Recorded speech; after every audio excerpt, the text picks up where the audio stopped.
할렐루야. 오늘 거룩한 주일 예배에 들어오신 여러분을 주의 이름으로 환영하며 축복합니다.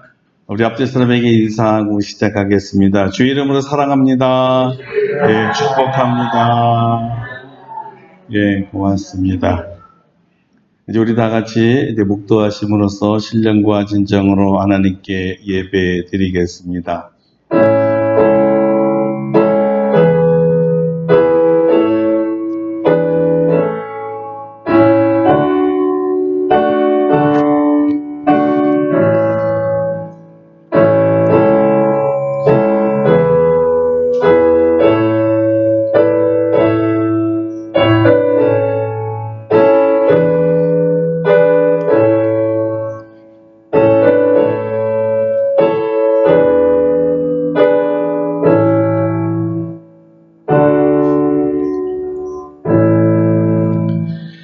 우리의 연수가 70이요 강건하면 80이라도 그 연수의 자랑은 수고와 슬픔뿐이요 신속기간이 우리가 날아가나이다.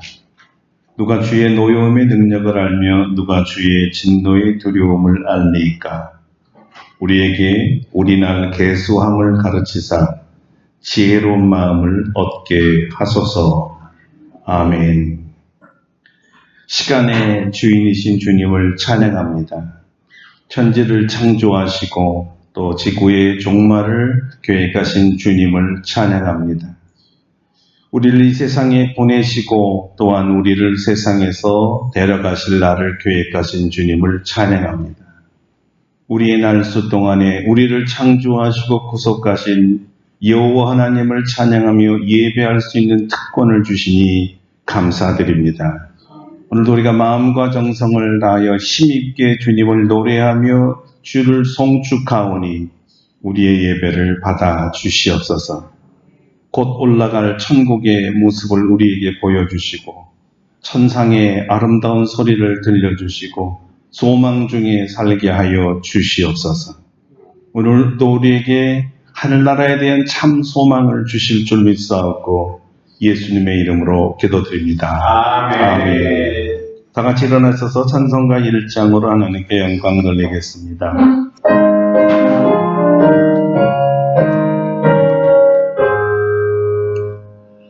만복의 근원 하나님 온 백성 찬송 드리고 저천사여 찬송하세 찬송 성부 성자 성령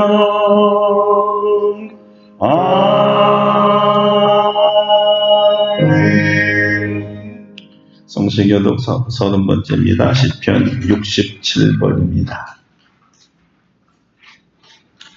하나님은 우리에게 은혜를 베푸사 복을 주시고 그의 얼굴빛을 우리에게 비추사 죄들을 강해 주의 구원을 모든 나라에 알리고 하나님이여 민족들이 주를 찬송하게 하시며 모든 민족들이 주를 찬송하게 하소서. 온 백성은 기쁘고 즐겁게 노래할지니 주는 민족들을 공평히 심판하시며 땅의 나라를 다스리실 것입니다. 하나님이여 민족들이 주를 찬송하게 하시며 모든 민족으로 주를 찬송하게 하소서. 땅이 그의 조상을 내어줬으니 하나님 곧 우리 하나님이 우리에게 복을 주시리로다.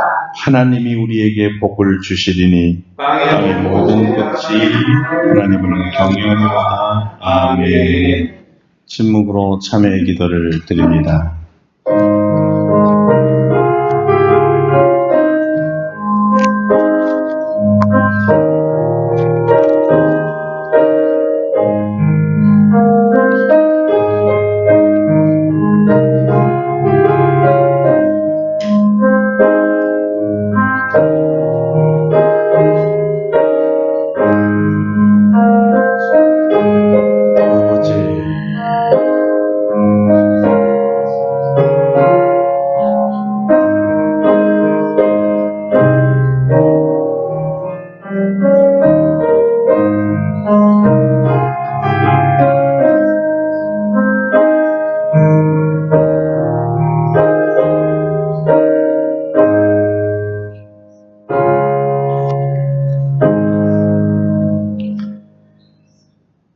위대하신 하나님의 용서의 말씀입니다. 작은 자야 내 죄사함을 받았느니라. 아멘. 사도신경으로 우리의 신앙을 고백합니다. 나는 전능하신 아버지 하나님 천지의 창조주를 믿습니다. 나는 그의 유일하신 아들 우리 주 예수 그리스도를 믿습니다. 그는 성령으로 잉태되어 동정녀 마리아에게서 나시고 본디오 빌라도에게 고난을 받아 십자가에 못 박혀 죽으시고 장사된 지 사흘 만에 죽은 자 가운데서 다시 살아나셨으며 하늘에 오르시어 전능하신 아버지 하나님 우편에 앉아 계시다가 거기로부터 살아있는 자와 죽은 자를 심판하러 오십니다. 나는 성령을 믿으며 거룩한 공교회와 성도의 교제와 죄를 용서받는 것과 몸의 부활과 영생을 믿습니다. 아멘. 자리에 앉으셔서 찬송가 21장 부르시겠습니다.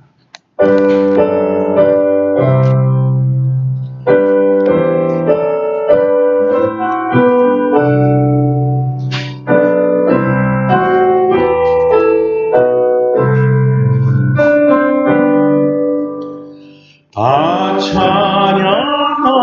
찬양하여라 전능한 창조 예수께 내 혼아 주 찬양 평강과 구원의 주님 성도들아 주 앞에 이제 나와 즐겁게 찬양하여라.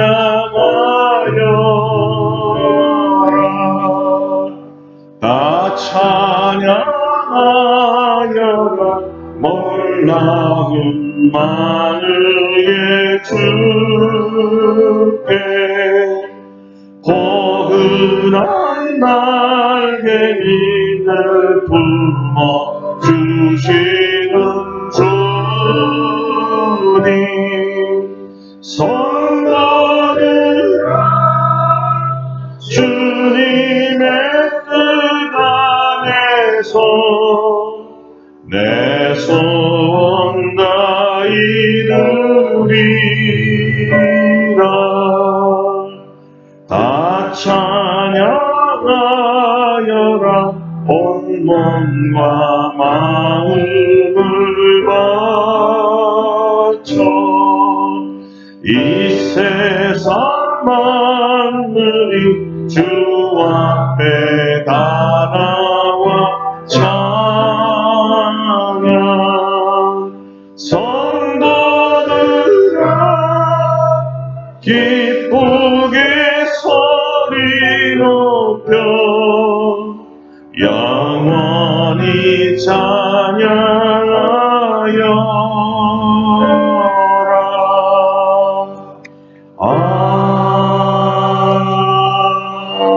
아멘.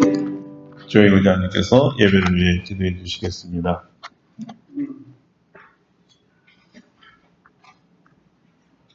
전지전능하신 아버지 하나님, 오늘도 우리를 사랑하셔서 주일을 거룩하게 지킬 수 있도록 도와주시고 하나님께서 마련해 주신 성전에서 하나님께 예배드릴 수 있도록 인도하여 주시니 감사드립니다. 이제 입동도 지나고 가을이 깊어져서 거리에는 낙엽이 흩어지고 있으며 날씨는 갑자기 추워져서 이제 가을의 막바지에 이르고 있음을 알게 합니다. 겨울이 되면 사람들의 몸과 마음이 움츠려들고 활동이 뜸해지게 되는데 우리 아름답고 복된 교회 성도들을 어떤 계절을 맞이해서나 항상 활기차고 하나님께 범사에 감사하며 기쁜 하루하루의 삶이 될 수 있도록 축복하여 주시옵소서. 하나님의 아들 예수님께서 이 땅에 오셔서 우리를 구원하시려고 살과 피를 지키는 고난을 당하시고 십자가에 못 박혀 죽으심으로 우리의 죄와 허물을 대속하여 주셨습니다. 죽으신 지 3일 만에 부활하시어 부활의 첫 열매가 되시고 저희들도 언젠가는 죽음을 맞이하지만은 예수님과 연합함으로 인하여 다시 부활하여 새로운 삶을 시작할 것은 소망을 주시니 감사를 드립니다. 지난주에는 미국 대선에서 트럼프가 대통령에 당선되어 앞으로 4년간 미국을 이끌게 되는데 보통 사람들과는 다른 생각과 행동을 하고 있어 세계의 여러 국가들은 미국의 움직임에 촉각을 곤두세우고 있습니다. 트럼프가 자국 우선주의를 주장하고 동맹국에 대해서도 안보를 지켜줄 의미가 없다는 입장과 미국이 군대를 주둔하고 있는 국가대에 많은 것을 요구하고 있어 우리나라도 트럼프의 정책에 피해를 당하지 않을까 하는 우려를 하고 있습니다. 하지만 강대국들의 얽히고 설킨 이해관계 속에서도 오히려 우리나라는 반사적인 이익을 챙길 수 있으리라는 기대를 합니다. 주님께서 우리나라를 돌보아 주셔서 우리의 원수들이 우리를 어렵게 한다 해도 주님께서 지켜주시기만을 간절히 바라고 원합니다. 우리나라는 땅도 좁고 부존자원도 많지 않지만 세계 10대 강국으로 부상하였습니다. 저희들이 온전히 하나님만 믿고 의지할 때 어떠한 국내의 어려움도 다 이겨내고 더욱 강건한 국가로 발전할 수 있도록 도와주시옵소서. 다음 주는 지난 1년을 돌아보며 하나님께 감사하는 추수감사절로 지키고 있습니다. 추수감사를 위해 수고하며 준비하는 성도들과 함께하여 주시옵소서. 이번 추수감사절은 그동안 잘 나오지 못하던 성도들도 다 함께 나와서 하나님께 감사하는 아름다운 예배가 될 수 있도록 인도하여 주시옵소서. 이 시간에 우리들이 마음을 정돈하여 세상의 분주함을 다 내려놓고 하나님께 나아갑니다. 이 시간은 오직 우리 주 예수 그리스도만을 바라볼 수 있도록 인도하여 주시옵소서. 우리의 몸과 마음을 다해 정성을 다해 드리는 예배를 받아 주시옵소서. 오늘 당에 세우신 목사님에게 성령의 두루마기를 던져 주시고 말씀을 선포하실 때에 은혜와 능력이 충만할 수 있도록 도와주시옵소서. 우리 성도들 하나님의 말씀 아멘으로 받을 때 모든 성도들 모두 은혜 받고 변화 받고 새로움을 받는데 부족함이 없도록 인도하여 주시옵소서. 하나님께서 허락하신 은혜 오늘도 다 받아 누리기를 바라와서 이 모든 말씀 우리를 사랑하신 예수님 이름으로 기도드립니다. 아멘.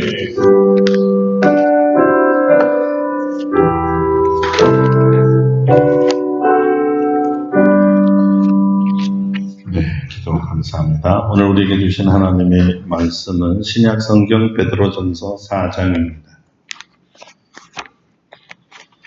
베드로전서 4장 1절로 3절까지 말씀입니다.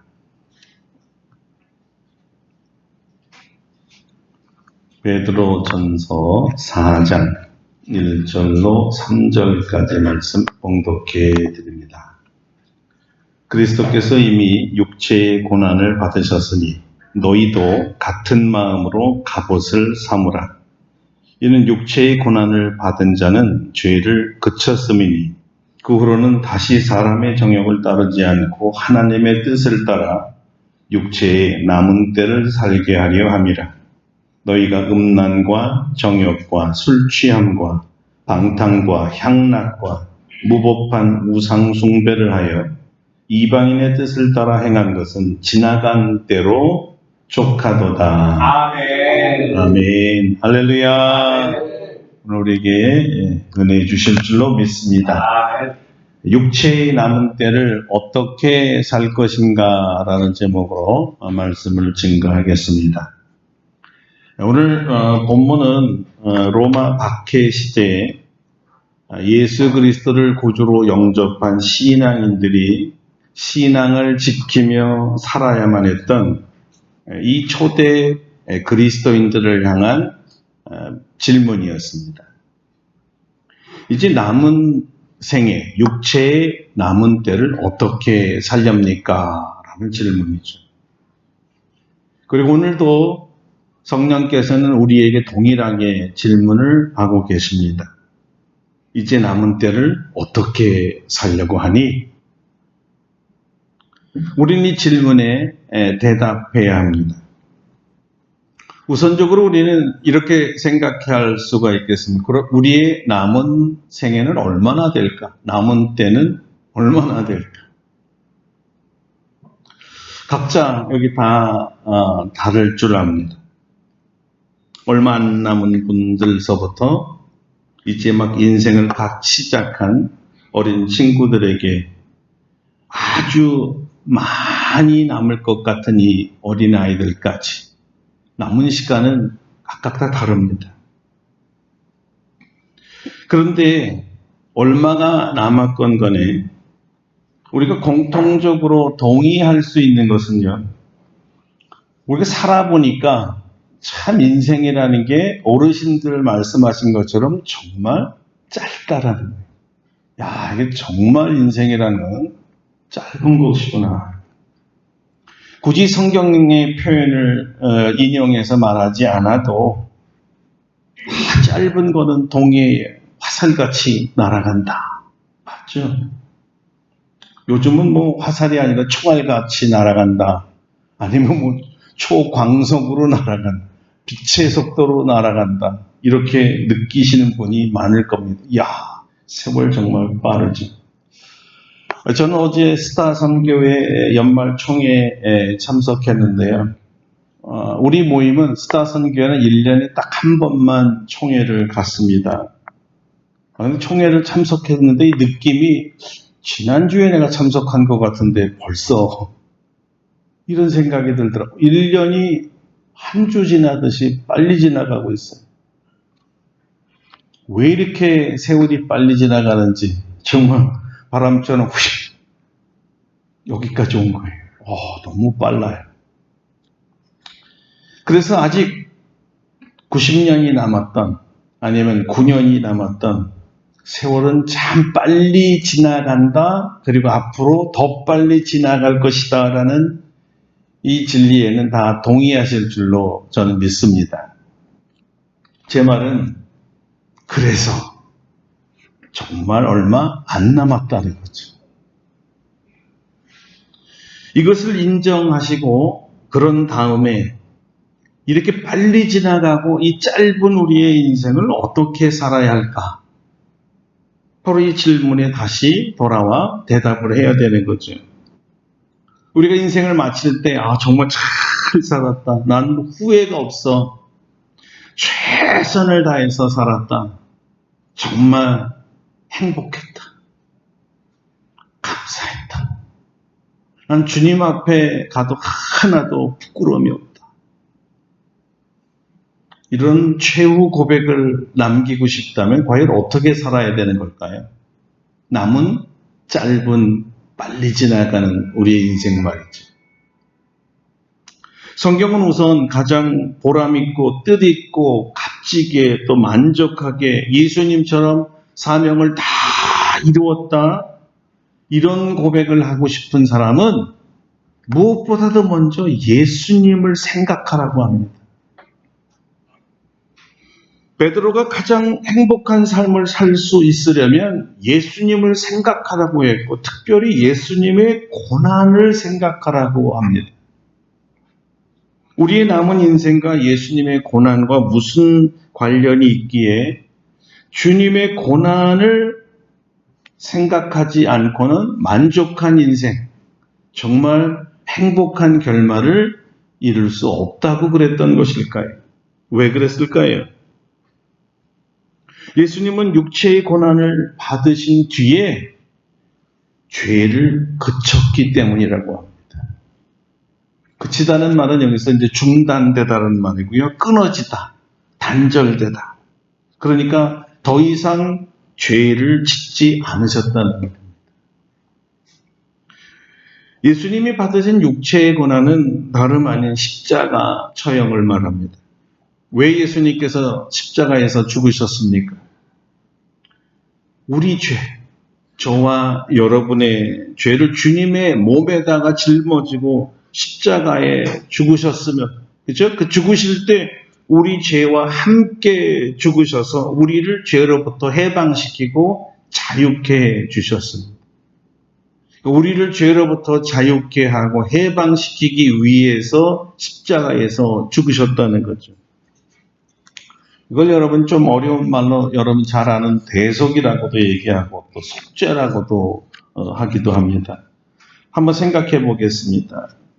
주님께서 우리 죄 때문에 죽으셨는데 그 죽음을 당하시고 다시 본인이 죄를 짓는다면 그 십자가의 죽음이라는 게 얼마나 헛되겠습니까? 원래 죄가 없으신 분이시죠. 죄를 짓지 않으셨지만 십자가 사건을 통해서 완전히 죄가 끊어져 버렸다는 거예요. 왜 남은 여생을 좀 잘 살고 싶은데 예수님의 고난을 생각하라고 베드로가 권유했을까요?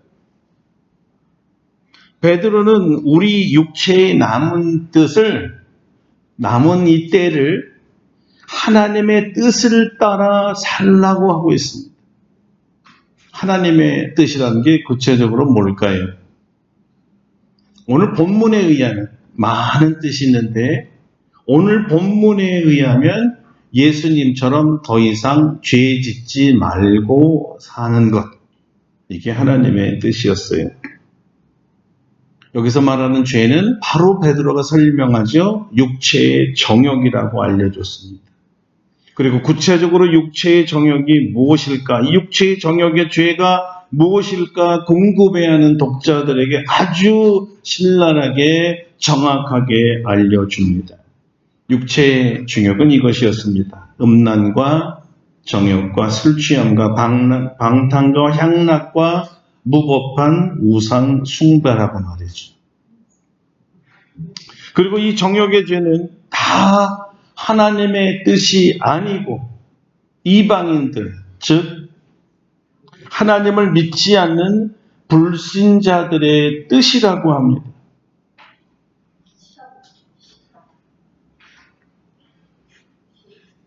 왜냐하면 우리가 예수님의 고난을 통해 죄로부터 구원을 받고도 계속 죄를 짓는다면 마찬가지로 예수님의 십자가의 희생을 헛되게 만드는 것이거든요. 왜 그렇죠? 예수님이 우리의 죄 때문에 죽으셨는데 죄를 다시 짓는다면 예수님을 다시 십자가에 못 박는 행위가 되는 거예요.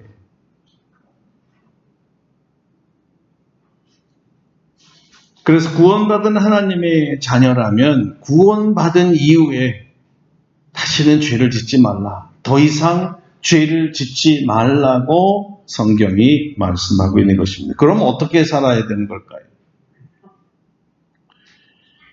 더 이상 육체의 정욕을 위해서 살지 말라는 것이죠.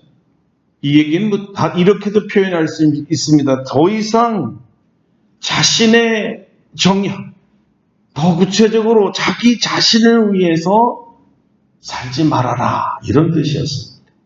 그리고 대신 하나님의 뜻을 따라 살라는 것입니다. 물론 하나님의 뜻은 소극적으로 말하면 죄를 짓지 않는 것, 정욕의 죄를 짓지 말고 살라는 것, 이거 하지 말아라, 죄 짓지 말아라죠. 그러나 이것이 주님이 원하시는 하나님의 뜻은 아니에요. 더 큰 뜻이 있죠. 적극적으로는 예수님을 본받아 살라는 겁니다. 우리가 잘 아는 바와 같이 구체적으로 사도 바울께서도 알려주셨는데요. 그 하나님의 적극적인 뜻, 우리를 향하신 적극적인 뜻이 데살로니가전서 5장에 나와 있습니다. 여러분 잘 아는 겁니다. 뭘까요? 항상 기뻐하라. 그 다음에 쉬지 말고 기도하라. 범사에 감사하라. 그리고 이렇게 썼어요. 이것이 뭐죠? 항상 기뻐하고 쉬지 말고 기도하고 범사에 감사하는 것이 그리스도 예수 안에서 너희를 향하신 하나님의 뜻이니라. 하나님의 뜻이. 보통 우리는 큰 일을 해야 하나님의 뜻인 줄 압니다. 우리 주님께서는 우리의 남은 생에 이런 큰 일, 어떤 일에 대한 관심보다는 우리 자체가 기쁘게 사는 것, 무엇을 하든 어떤 상황에서든지 기쁘게 사는 걸 더 원하시는 거예요. 어떤 분은 큰 직책을 맡아 헌신해야만 하나님의 뜻대로 사는 줄 알죠. 그렇지 않습니다. 어떤 분은 24시간 하나님의 나라와 의를 구하는 이 기도, 그래야 하나님의 뜻대로 사는 줄 알아요. 다 좋은 일이지만 주님은 이런 것보다도 더 중요한 게 그렇게 하든 안 하든 기쁘게 살라는 겁니다. 우리가 기쁘게 사는 것을 원하세요. 다시 말하면 일이 아니라 우리의 삶 자체를 즐기고 우리의 삶 속에서 즐겁게 살고 기쁘게 살라는 겁니다.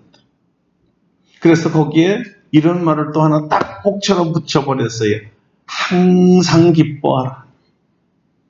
어떤 일 때문에 기뻐하지 말고 항상 기뻐하라는 것이죠. 자, 이렇게 항상을 붙여서 우리가 늘 이렇게 웃는 얼굴, 이렇게 웃는 얼굴로 사는 것이야말로 하나님의 바람이었고 하나님의 뜻이라는 거예요. 자, 지금 하나님의 뜻이 웃는 거라는 걸 아셨는데 옆 사람 얼굴 한번 보세요. 웃고 계신지 얼마나 진지하게, 그죠? 하나님의 뜻대로 살기 원하십니까? 아멘. 어떻게 이렇게 항상 기쁘게 살 수가 있죠?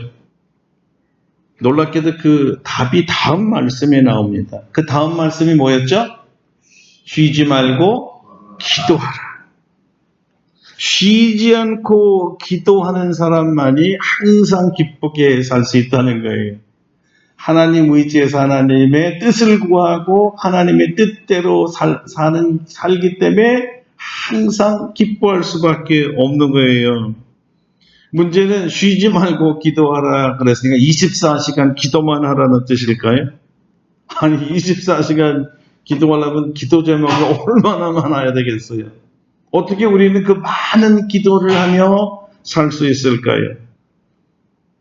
그 답도 다음 절에 또 나오더라고요. 그 다음 절은 뭐예요?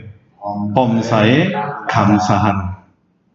정말 놀랍게도요, 우리의 기도가 길어진다는 거. 24시간 기도할 수 있는 거는요, 일마다, 때마다 감사의 기도를 드리는 거예요.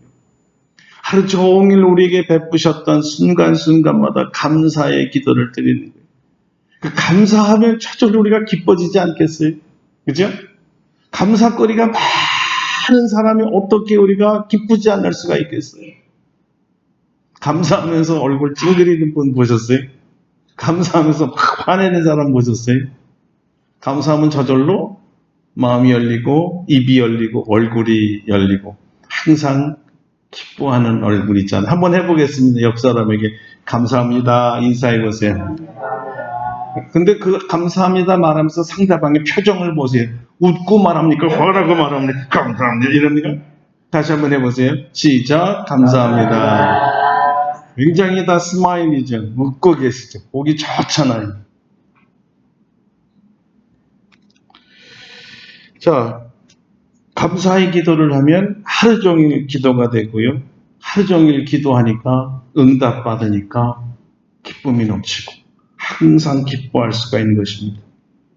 정리해 보겠습니다. 감사하면 쉬지 않고 기도할 수 있고 쉬지 않고 기도하는 자들은 항상 기쁘게 살 수 있다. 이렇게 사는 게 하나님의 뜻입니다.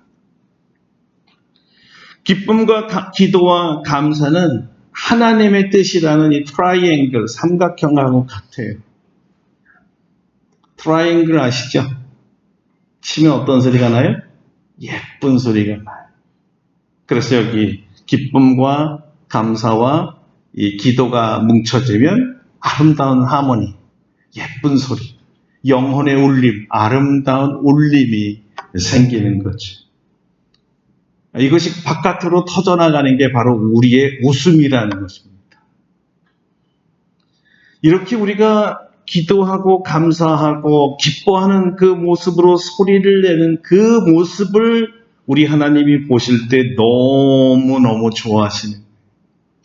처음에 내가 창조할 때 보기에 좋았던 그 모습 그대로네. 나는 너희들이 그렇게 웃는 게 너무너무 좋아. 하나님이 지금 이러시는 거예요.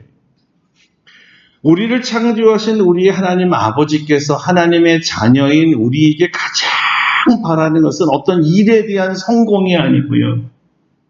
우리가 기쁘게 사는 거예요. 감사하게 사는 거예요. 여러분이 웃으며 기뻐하는 것이 하나님의 뜻인 줄 믿으시기를 바랍니다. 그런데 우리가 이렇게 항상 웃고 살 수 있는 일, 사실 좀 따로 또 있습니다. 하나님의 뜻대로 우리의 남은 여생을 웃으며 기쁘게 그리고 즐겁게 살 수 있는 방법은요, 예수님처럼 사는 거예요. 예수님처럼. 예수님의 행복의 비결은 무엇이었을까요?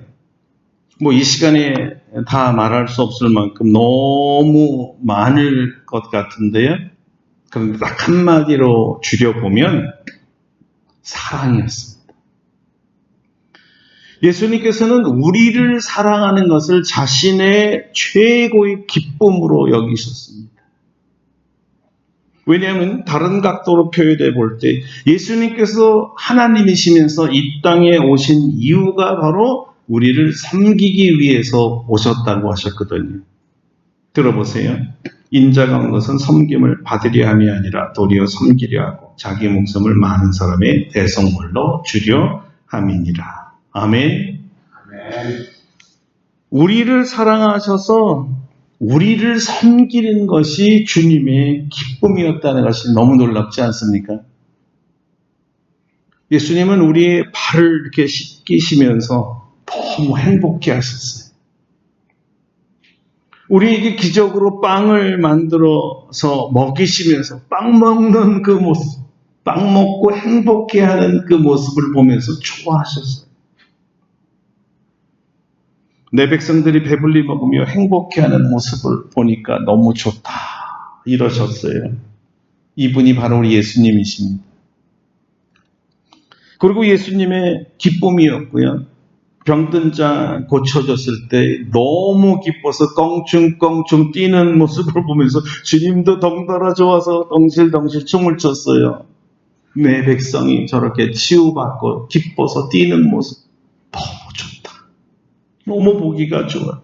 그래, 이제부터는 아주 덩실덩실 춤을 추며 살아라. 이게 바로 우리 주님이세요. 그때 웃고 계시는 주님의 미소를 한번 상상해 보세요. 당신이 치유한 사람, 기적을 베푼 사람, 사랑을 베푸고 섬기는 사람들이 행복해하는 모습을 보면서 행복해 하시는 주님의 모습이 상상이 되세요? 얼마나 행복해 하셨을까? 죄짓고 돌에 맞아 죽을 뻔했던 상처받은 한 여인이 있었죠. 정죄하지 않고 용서한다는 말을 하니까 이 여인의 눈에서 눈물이 벌컥 쏟지 않았으네. 감사로 나 같은 죄인을 이렇게 무조건 용서하시다니. 그때 주님께서 괜찮아. 다음부터 죄 짓지 마. 그 주님의 얼굴이 느껴지시나요? 바로 이렇게 하는 것이 주님의 기쁨이었거든. 이렇게 남을 섬기면서 주님은 즐거워하셨거든. 그게 가장 큰 기쁨이었으니까. 저도 조금이나마 이 말씀을 이해할 수 있게 되었습니다. 제가 며칠 전 저 충북의 영동에 있는 목회자들을 위해서 설교학 특강을 할 기회를 가졌습니다. 우리 집에서 4시간 운전하고 갔고요. 또 4시간 강의하고 끝나자마자 올 때는 막혀서 4시간 반 걸려서 돌아오는데 하루 종일 너무 무리를 했는지 왼쪽 허벅지에 쥐가 나버리는 바람에 운전하는데 너무 힘들었어요. 그래서 휴게실에서 잠시 쉴 정도였는데 돌아오는 내내 너무나 기뻤습니다.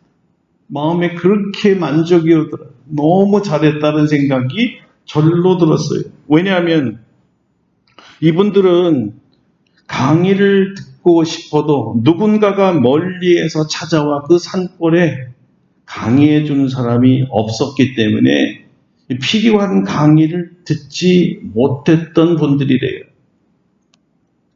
듣고 싶고 배우고 싶어도 들을 수 없고 배울 수가 없어서 이 배움에 목마른 자들, 배움에 정말 갈급해 있었던 사람들이었습니다. 부족한 종이 강의를 하니까 이 스펀지가 물을 이렇게 빨아들이듯이 아주 그냥 눈이 이글이글 거리는 그 눈빛으로 이 강의를 듣는데요. 거기서 저는 이들이 얼마나 갈급했는가를 볼 수 있었고, 또 순수한 열정, 아직도 이렇게 듣기에 온몸을 다해서 듣는 사람들이 여전히 있구나에 놀랬고, 그들이 들은 뒤에 자신들의 갈급함을 채워준 것, 이것으로 감사하는 모습을 보면서 너무너무 좋았습니다. 강의 끝나고 기도회를 했는데 그들은 이미 자신들의 부족한 것들이 채워졌다는 이 만족감에 너무 행복해 했었고, 또 부족한 것들이 깨달아지면서 기도하는 모습이 우리 마치 60년대, 70년대 부흥에서나 볼 수 있을 듯한 엄청난 열정적인 기도를 오래간만에 들을 수가 있었습니다. 그 소리, 기도 소리를 듣는데 얼마나 행복하던지 제가 너무너무 기쁨이 넘쳤습니다. 자, 여기 이분들만 그랬겠어요? 제가 찾아가는 네팔 산골의 신학교나 우즈베키스탄이나 필리핀이나 중국이나 정말 너무 많은 분들이 누군가 전해주는 사람들이 없어서 말씀에 갈급하고 은혜에 갈급하고 목회자들이니까 신학생들이니까 신학에 갈급해하고 있습니다. 이들에게 몇 시간 비행기 타고 가서 전해주는 일이야말로 저의 기쁨입니다. 그들이 주님의 말씀 때문에 웃는 모습을 보는 게 얼마나 행복한지 모릅니다. 이것이 바로 사랑의 한 단면이겠죠. 예수님 닮고 싶은 마음으로 그들의 갈급함을 채워주는 일이야말로 하나님의 뜻이라고 믿고 남은 생애에 해야 될 일이라고 저는 생각합니다. 베드로가 육체의 남은 때를 하나님의 뜻을 따라 살아라 할 때 이 말은 더 이상 우리 자신을 위해 살지 말고 우리를 위해 죽으신 예수님을 위해 살라는 말씀이었습니다. 어떻게 사는 것이 예수님을 위해서 사는 걸까요? 어떻게 하면 예수님이 웃을 수 있을까요? 무엇을 할 때 예수님께서 가장 크게 껄껄껄껄거리면서 웃으실 수 있을까요? 우리가 하나님의 자녀들을 웃게 만들 때입니다. 할렐루야. 어떨 때라고요? 우리가 하나님의 자녀를 웃게 만들 때라고요. 그러니까 이제 남은 인생은 이제 다른 사람을 위해서 살아가야 되는 거예요. 그 제1차가 부부간이겠죠. 배우자들. 이제까지는 나의 꿈, 나의 계획, 나의 바람대로 살아왔다면 이제부터는 가족을 위해 더 살아가는 거죠. 남을 위해 살아가는 거예요. 아내는 남편을 위해, 남편은 아내를 위해, 부모는 자녀를 위해, 자녀는 부모를 위해 사는 거죠. 이제는 친구가 날 위해 무엇을 해주기를 바라는 삶이 아니라 내가 친구를 위해 무엇을 해줄 것인가 생각하며 해주며 사는 삶이어야 됩니다. 다른 사람들이 날 웃게 만들지 않아서 나는 실망하고 오히려 그들에게 실망도 주고 나를 사랑하지 않는다고 내가 회피하고 관계를 끊어버리려고 오히려 상처를 주고 좋은 관계마저 파괴하려고 하는 이런 삶 이제 그만두라는 것입니다. 그만하세요. 남은 생에는 반대로 살아야 돼요. 그들을 웃게 만들어야 돼요. 그들을 웃게 만들어야 됩니다. 그 사람들이 웃는 모습이 나의 기쁨이어야 되고 내가 존재하는 이유, 하나님 나라 갈 때까지 살아 있어야만 하는 이유가 되어야 되는 것이죠. 여러분, 그렇게 합시다. 그렇게 하시겠어요? 별로 그렇게 하고 싶은 생각들이 없으시죠? 그렇게 하시겠습니까? 여러분, 그렇게 해야 합니다. 왜 그럴까요? 하나님의 뜻이니까. 하나님의 뜻이. 여러 어려움을 겪으면서 배운 것, 더 정확하게 말하면 주님께서 저에게 깨닫게 해주신 교훈이 있습니다. 이전에 제가 옳다고 생각하고, 그리고 다른 사람들의 생각은 차선이라고 생각하고 하지 못하게 했던 일들이 참 많았습니다. 다른 사람이 제안하고 주장하고 대립한 것이 더 좋고 더 나은데도 말이죠. 나중에 깨달은 거예요. 그때 그만둬가 아니라 그렇게 해도 돼, 그래도 돼, 이렇게 하지 않았습니다. 그런데 돌이켜보니까 그렇게 해도 되는 것이었습니다. 그러니까 내 의견, 내 주장, 내 기호, 내 취향, 내 스타일과 달라도 양보할 수 있습니다. 그렇게 해도 되니까. 아니, 더 잘 될 수 있으니까. 이게 참 가능해졌다는 게 제가 생각해도 좀 신기합니다. 그래서 우리식으로 표현하면 정말 하나님의 은혜였습니다. 내 의견도 좋지만 당신 의견도 좋군요. 넓어졌습니다. 아니, 사실 보니까 내 의견보다 당신 의견이 더 좋아요. 그러니까 원하는 대로 하시죠. 제가 이렇게 다른 사람의 의견을 이번엔 그렇게 해보죠. 그것도 괜찮아요. 사람들의 반응이 굉장히 놀랐습니다. 아니, 안 그랬었는데. 그래도 돼? 저 사람이 왜 저렇게 말을 하지? 이런 표정을 금방 읽을 수가 있었어요. 그러면서 바로 이렇게 얘기를 하더라. 변하셨어요. 근데 그때 기분이 참 좋더라고요. 근데요, 참 재밌는 거는 내가 해야 되만 잘 되고 옳은 줄 알았는데 그 사람들이 하는 거 시켰더니 더 좋고 더 잘하는 거예요.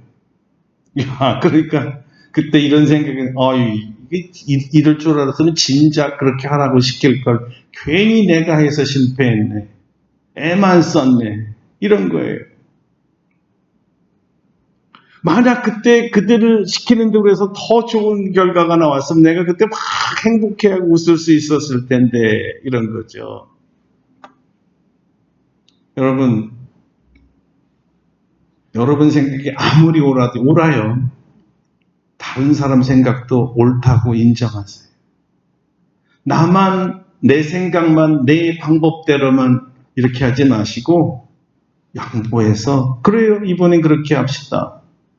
내가 좋아하는 음식만 먹는다고 하지 마시고 이번에는 당신 좋아하는 음식 좀 먹어봅시다. 한번 이렇게 다른 사람을 위해서 한번 결정해 보세요. 왜 꼭 이것만 해야 됩니까? 다른 것도 해도 되잖아요. 그러니까 우리 특별히 가족 중에 나하고 의견이 다른 것이 있어도 앞으로는 이제까지 한 대로 나무라거나 핀잔하거나 무시하거나 무관심하지 마세요. 대신에 그래? 이번엔 그럼 그렇게 해볼까? 그것도 좋은 생각이야. 이렇게 말해보세요. 정말 놀라운 반응을 여러분 금방 볼 수 있을 겁니다. 아니, 그렇게 하라는 것이 그렇게 좋아? 저렇게 좋아할 줄 알았으면 그냥 처음부터 그렇게 하라 그럴 걸. 바로 발견할 수 있는 모습이에요. 정말 행복해하는 모습이에요. 처음엔 믿기지 않아가지고요. 고개를 갸우뚱거릴 수가 있어요. 아, 이번에도 이렇게 하는 거 아니야? 변했네. 그런데 그분이 권유한 것이 진심을 담아서 한 얘기라는 걸 금방 느끼잖아요. 그래서 우리가 저분이 그냥 빈말이 아니라 정말 내 방식대로 하기 원하는 것을 우리가 느낄 때 받아들이게 돼요. 그래요. 그 용기를 내서 이번에 한번 해볼게요. 그게 성공하든 실패하든 무슨 상관이 있습니까? 그 사람이 행복할 때 말이죠. 여러분, 이것이 오늘 어렵게 말한 하나님의 뜻이라는 거예요. 더 이상 자신을 위해서 살지 말고 자신의 정욕을 위해서 살지 말고 하나님의 뜻을 위해서 뜻을 따라 살아라. 예수님처럼 사랑하며 섬기며 희생하며 다른 사람을 웃게 만들며 좀 살아봐라. 남은 여생만큼. 여러분, 어떻게 남은 여생을 남을 위해서 살아갈 수 있을까요? 사실 처음에 이 질문을 드렸고 예수님의 고난을 생각하면 된다고 했지요. 나머지 답을 드리려고 합니다. 베드로는 주님을 3년간 따라다니면서 정말 많이 배운 것 같습니다. 그래서 답도 참 잘 알고 있어요. 답만 잘 아는 게 아니라 자기가 깨달은 그 답대로 베드로는 나머지 생애를 살았습니다. 그래서 아마 주님이 칭찬해서 천국의 12 기둥 중에 하나가 됐을 것 같습니다. 어쨌든 베드로의 답은 이것입니다. 그리스도께서 이미 육체의 고난을 받으셨으니 너희도 같은 마음으로 갑옷을 삼으라. 이는 육체의 고난을 받은 자는 죄를 그쳤음이니 우리도 예수님과 같은 마음을 가지라는 거예요. 같은 마음으로 갑옷을 입으면 무장하면 뜻입니다. 더 이상 죄를 짓지 않을 수 있다는 거죠. 그리고 오직 하나님의 뜻을 따라 살 수 있다는 것입니다. 예수님이 우리를 사랑해서 자발적으로 육체의 고난의 십자가를 지고 죽으신 것처럼 우리도 우리가 사랑하는 사람들을 위해서 나를 죽이고 내 의견을 죽이고 내가 원하는 것을 죽이고 그 사람을 살리고 그들이 원하는 대로 그들이 원하는 방법대로 내어주면 죄가 틈타질 못한다. 그래서 하나님의 뜻을 이루며 살 수 있다는 거예요. 십자가의 마음으로 우리를 무장하기만 하면 저 사람을 행복하게 하기 위해서 나는 죽을 수 있어. 십자가의 마음으로 무장만 하면 육체의 정욕, 자신을 위한 욕망을 제거하고 하나님의 뜻을 따라 다른 사람을 행복하게 만들며 웃게 만들며 사랑하며 살 수가 있습니다. 사랑하지 못하고 사랑하기 싫고 남을 기쁘게 할 이유가 발견되지 않을 때마다 나는 무엇이기에 예수께서 나를 위해서 십자가에 죽으셨을까? 예수라는 분은 나를 얼마나 사랑하기에 나를 위해 죽으셨을까? 내가 죄인이었을 때, 내가 원수 되었을 때, 내가 경건하지 않았을 그때에 나를 사랑하셨다. 그 사람을 위해서 죽으셨다는 거잖아요. 그러니까 나에게 누군가가 잘했기 때문에 상대적으로 잘해주는 사랑이 아니라 원수같이 굴어도 경건하지 않아도 파렴치한 죄인처럼 보여도 그때 예수님이 그를 사랑해서 죽은 것처럼 이 마음을 동일하게 가지면 우리도 내가 별로 원치 않는 사람까지도 사랑할 수 있다는 것입니다. 이것이 바로 예수님처럼 살기죠. 이렇게 우리가 말씀에 순종하면 모든 사람을 행복하게 웃게 만들 수가 있어요. 더 중요한 것은 우리의 순종으로 말미암아 다른 사람이 웃는 모습을 볼 때 내가 제일 행복해져. 내가 제일 기뻐져. 나의 조그만 수고를 통해서 저 사람이 행복해하는 모습을 볼 때 그 수고가 얼마나 값진지 몰라요. 주님도 웃고 계시고 나도 웃고 섬김 받는 사람도 웃죠. 이것이 바로 하나님을 기쁘시게 사람을 행복하게 예수님의 생활 방식입니다. 남은 여생 우리 그렇게 삽시다. 남은 여생은 그렇게 살아야 하나님 앞에 올라갈 때 잘 살고 왔어요. 주님 감사해요. 많이 섬기다 왔어요. 내가 정말 하나님의 뜻대로 살다가 왔다고요. 얼마나 행복하게 살았는지 모릅니다. 자, 여러분은 어떻게 하시겠습니까?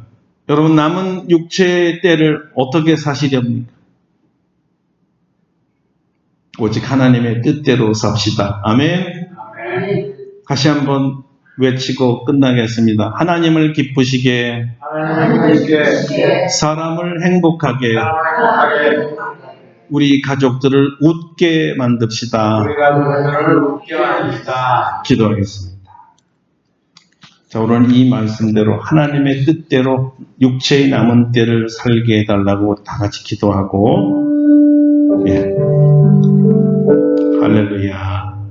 하나님 아버지 감사합니다. 오늘 말씀대로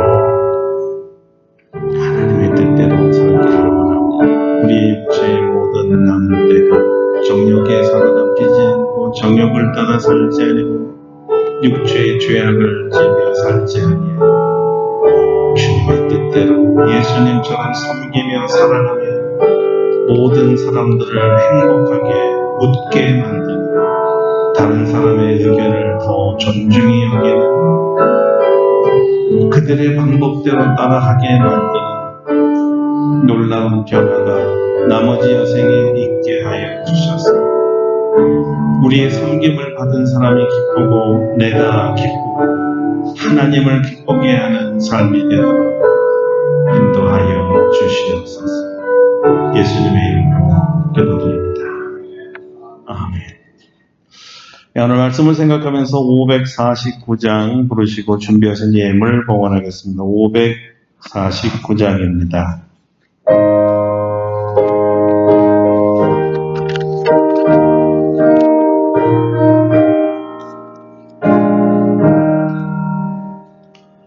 내 주여 뜻대로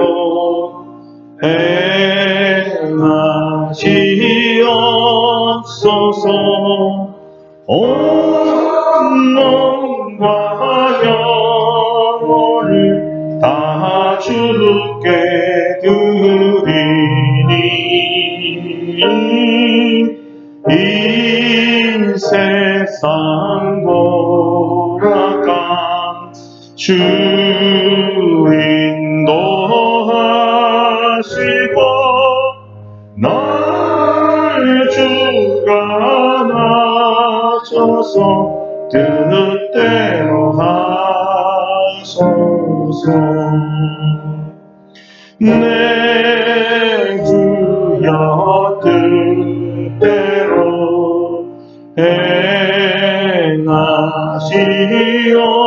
행하시옵소서. 근심심 중에도 낙심께 마소서. 주님 너대로는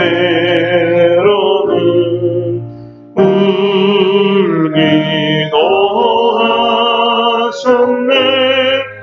날 주관하셔서 뜻대로 하소서. 내 주여 뜻대로 행하시옵소서. 내 모든 일들을 다 주께 맡기고 저 천성 향하여 고요히 가리니 살든지 죽든지 뜻대로 하소서.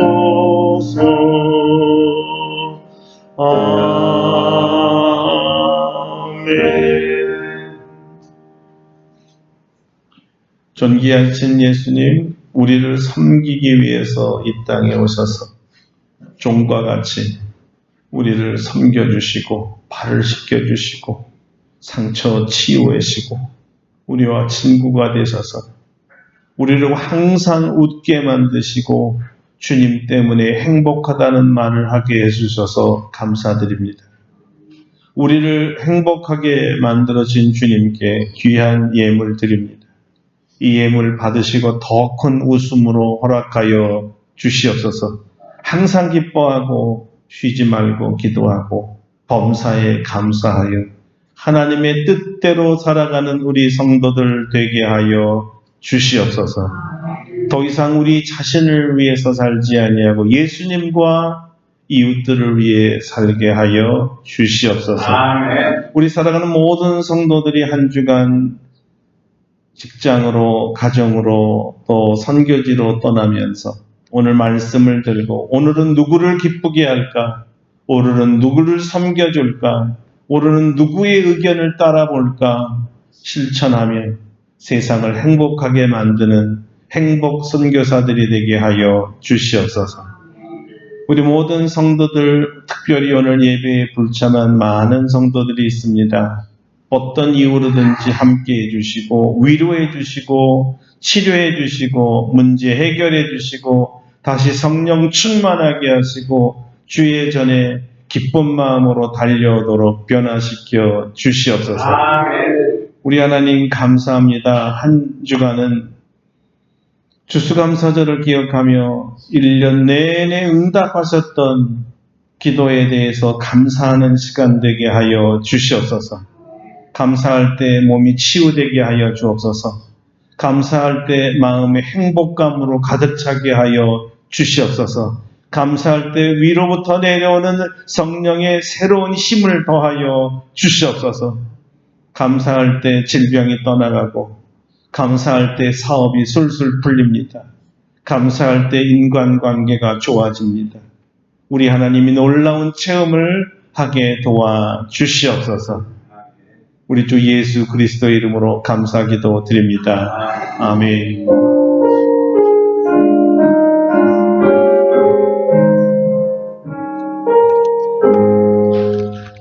우리 다 같이 일어나셔서 찬송가 575장 부르신 뒤에 기도하고 예배를 마치겠습니다. 575장입니다.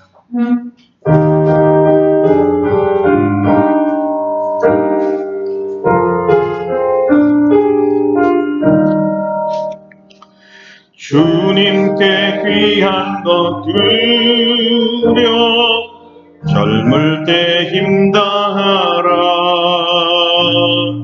진리의 싸움을 할 때 열심을 다하여라. 모범을 보이신 예수 웃기지 않으셨네. 너희는 충성을 다해 주님을 섬기여라. 주님께 귀한 것 드려 젊을 때 힘다하라. 구원의 갑주를 입고 끝까지 싸워라. 주님께 귀한 것 드려 내 몸과 내 마음도 주위의 모든 것 바쳐 힘을 날 섬기어라. 독생자 보내신 성 은혜를 베푸시니 너희는 정성을 다해 주님을 섬기어라. 주님께 귀한 것 드려 젊을 때 힘다하라. 구원의 갑주를 입고 끝까지 싸워라. 우리의 귀한 건 모두 주님께 바치어도 그 귀한 생명을 주신 주 은혜 못 갚겠네. 하늘의 영광을 버려 우리를 구했으니 너희는 마음을 다해 주님을 섬기어라. 주님께 귀한 것 드려 젊을 때 힘다하라. 구원의 갑주를 입고 끝까지 싸워라.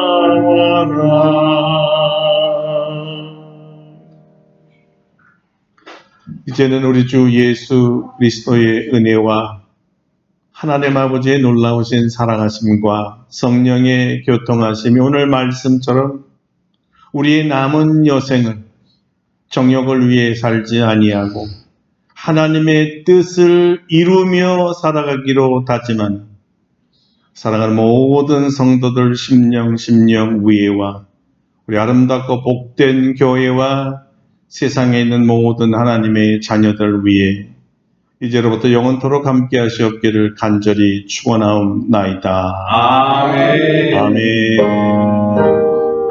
할렐루야. 할렐루야. 감사합니다. 우리 하나님께 감사와 영광을 박수하겠습니다. 네, 계속하겠습니다.